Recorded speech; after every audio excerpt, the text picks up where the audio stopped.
Hey guys, we're here with Curtis, who just finished top 8 at Toronto Regional with Sky Striker Tenpai. Yep. So why this version? Honestly, this Tenpai takes a little bit to start up, and the strikers help you link climb a little bit easier. There's been a lot of times where I've stolen my opponent's monsters from the grave, linked into Promethean, and go for a kill line or anything like that, or even they help break boards. And even drawing engage off engage is phenomenal. Couple times. Awesome. Well, I guess let's just get right to the list then. Yeah, so I play just generally the main Tenpais, 3 red, 3 white, 2 green. All pretty standard. Green, you can play at 1 or 3, like between. It depends on how you want to play it, but I like 2. Good for grind. Comes up all the time. Red summons from deck during damage step. Green searches for spell, or white searches for spells, traps, and then green is the nice reborn, can't be destroyed by battle. All general, they're good cards. Then you play for the non kind of engine, 1 mag, 2 ash, 2 ogre.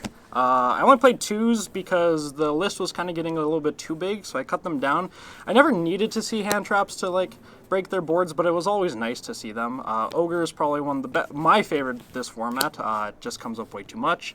Ash is good against branded, and like my last round against Chimera came up.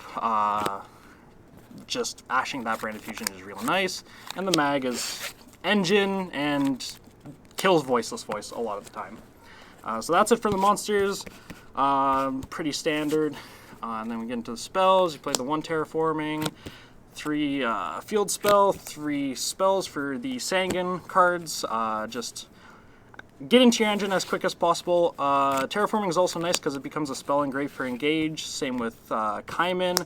This card just becomes fodder for engage a lot of the times. There's been a lot of times where I activated in main phase just to search out the red boy to summon on field, and then use engage to get all those searches and nice draws. Then we play just good old nice breakers. This, and then 2 crossout for the hand traps. I play the Ash Ogres, which are very killer towards this deck, so crossout's really nice.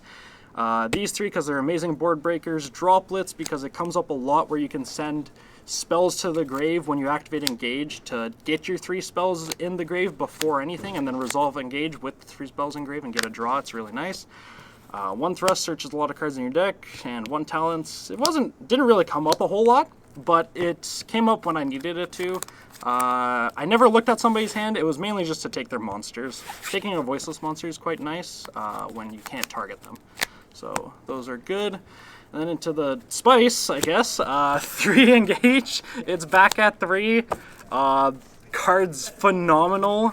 Searches so many things, and just the draws, just the card advantage you get off this card is insane. You play 2 Widow Anchor.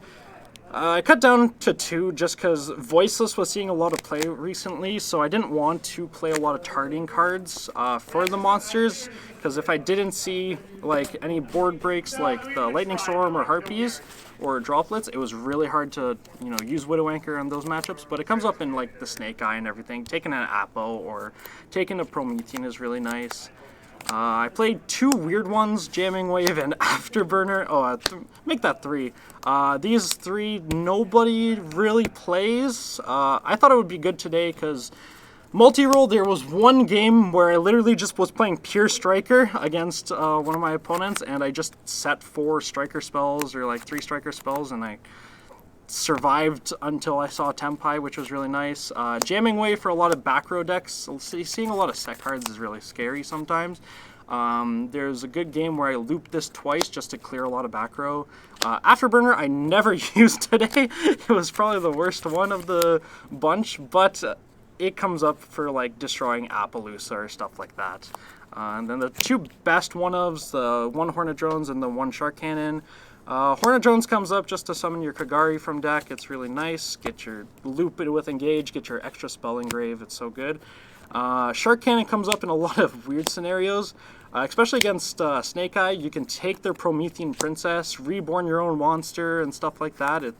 Or even just banishing the Promethean is really nice. And it's really only when I saw it, it just came up.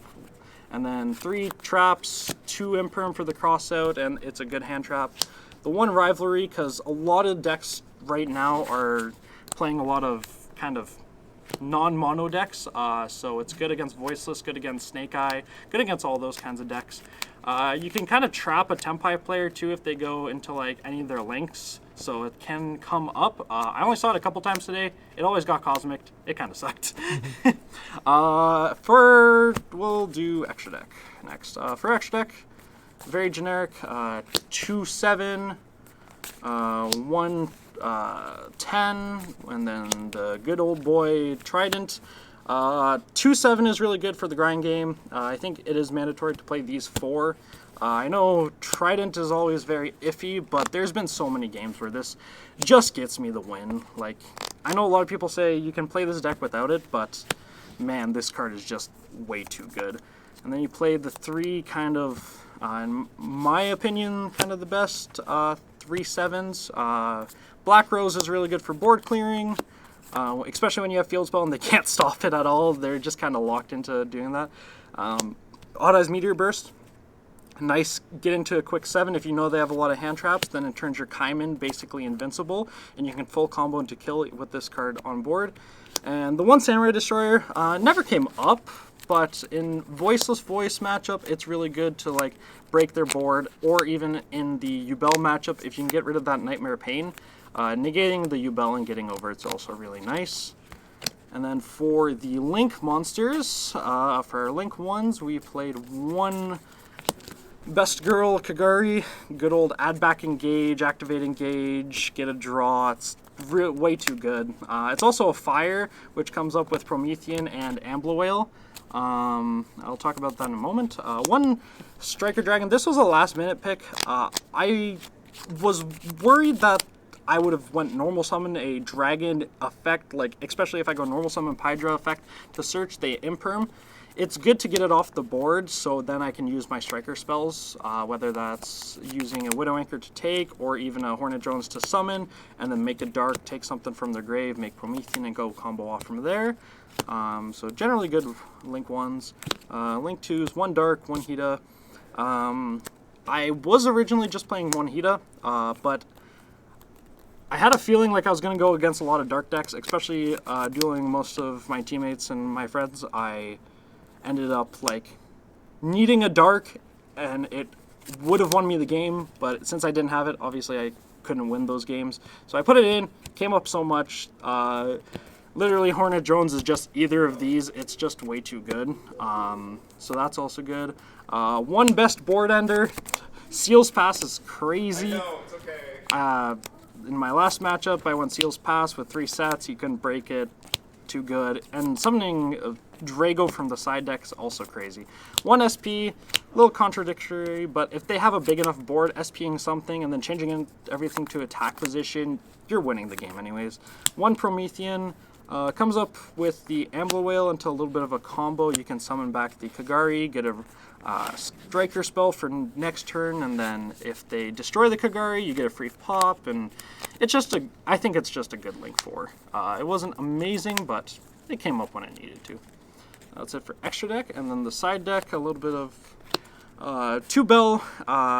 I was mainly worried about Labyrinth. Labyrinth is this deck's worst matchup. I was super worried about it. Them just being able to loop a D-Barrier or even a Daruma Cannon is detrimental for this deck sometimes, and it really sucks. 2 Droll. A lot of people aren't playing this card anymore, so a lot of people aren't respecting it.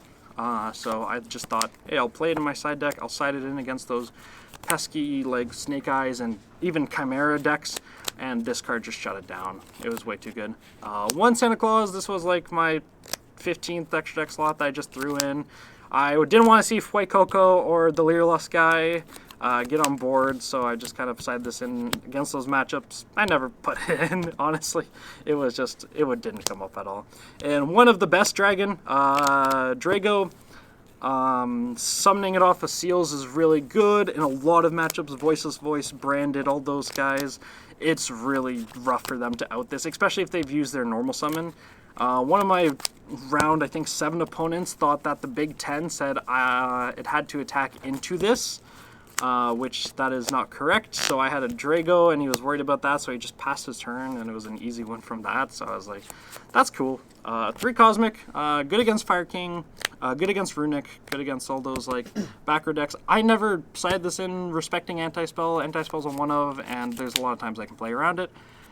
3 of it, we'll just do D6, Spellbound and D-Barrier. With the new Voiceless spell out, it was really hard for this, and then this just shuts down IP, all those pesky, like, fucking decks. It blows out the water. I put this in against Chimera, easy win.